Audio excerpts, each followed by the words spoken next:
I'm Dr. Anamika, and today I'll tell about some dental diagnosis or one of the dental diagnosis.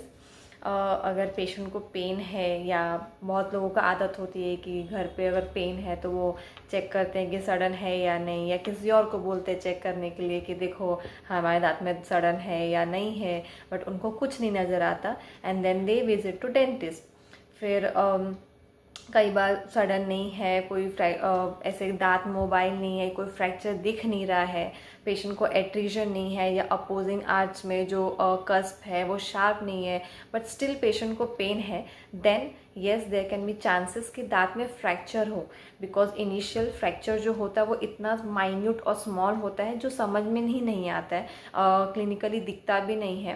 And but yes उसके लिए बाकी सारी चीज़ें rule out करनी ज़रूरी है. फॉर एग्ज़ाम्पल केरीज है, या फिर सेंसिटिविटी है, या फिर और भी जो बहुत सारी चीज़ें हो सकती हैं, वो सब नहीं है. देन या this can be one of the diagnosis.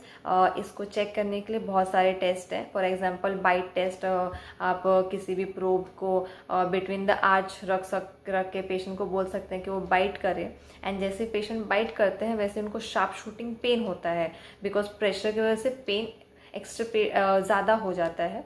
तो या दैट इज़ वन टेस्ट. और फिर कार्बन पेपर टेस्ट होता है, ऐसे ट्रांसइम्युलेशन टेस्ट होते हैं, बहुत सारे वेरियस टेस्ट हैं.